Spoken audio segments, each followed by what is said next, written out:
Lenny, makinig ka. Bobo ka!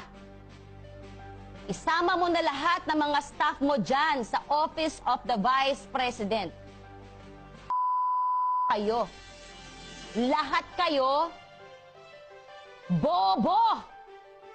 Hindi muna nyo ini-research bago nyo pinagsalita ang boba nyong amo. Ang masama niyan dahil sa kabobohan ninyo dyan, pati bayan maapektuhan sa kabobohan ninyo. Dapat ang itawag sa inyo ay Office of the Bobo Vice President. Sayang binabayad ng tax sa inyo ng taong bayan sa kamangmangan ninyo. Kaya ikaw, Lenny ka, panira ka sa bayan natin, masyado kang ambisyosang etyoserang frog na maging pangulo. Kung talagang concerned ka sa katotohanan, ng tulad ng sinabi mo sa speech mo, ang dapat mong imbestigahan ay yung pagkamatay ng asawa mo. Bakit nila ni-raid ang pondo ng asawa mo pagkamatay niya? Hindi ka ba concerned kung sino ang pumatay sa asawa mo? O kung bakit pinapatay ang asawa mo? O baka naman kasangkot ka? Nagtatanong lang naman ako. Yan ang pagkaabalahan mo. Hindi yung pinaiimbestigahan mo ay ang mga namamatay na mga adik. Matanong nga kita, dumalaw ka na ba sa mga nabiktima ng mga kriminal o ng mga adik na to? Tila kasi masyado kang concerned sa mga adik.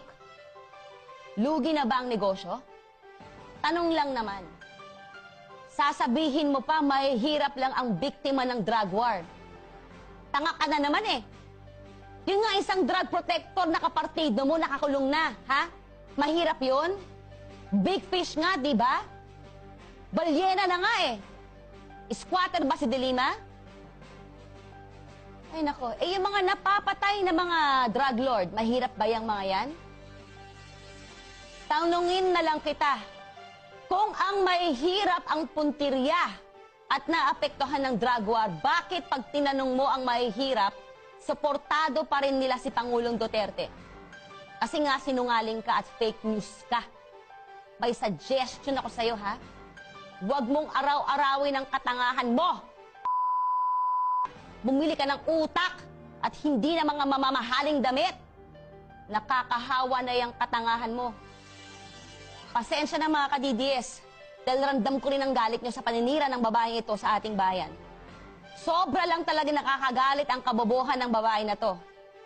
Sana kung wala siyang nadadamay, ha? Ang problema, dinadamay niya ang buong bayan natin eh. Masyado na kasing halata ang galawan nila. Una, sinisiraan ng Pilipinas sa international media. Ito namang mga lokal na mga prostitutes natin, puro pera ang iniisip kesa sa kapakanan ng bayan.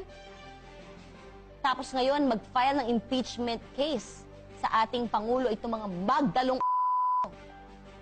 Dati akala ko, itong mga magdalo ay makabayan. Yun pala, mga ambisyosong mga bayarang sundalo rin. At tulad ng amo nilang si Trollanes. Sigurado akong kinakahiya kayo ng mga kasamahan ninyo sa militar. Tapos ngayon, biglang sumbong sa United Nations. Kasi alam nila, wala na silang naluloko pang mga Pilipino.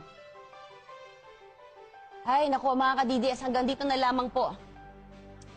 At umiidit na po ang aking ulo dahil nararamdaman ko po ang inyong galit.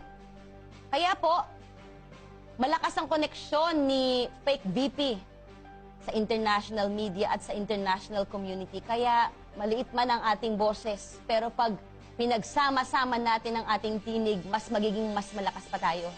Kaya po gamitin po natin ng lahat ng plataforma, ang Facebook pati ang Twitter. Ipahayag po natin ang ating pagkasuklam, pagkadismaya dito kay Fake News Fake VP Lenny.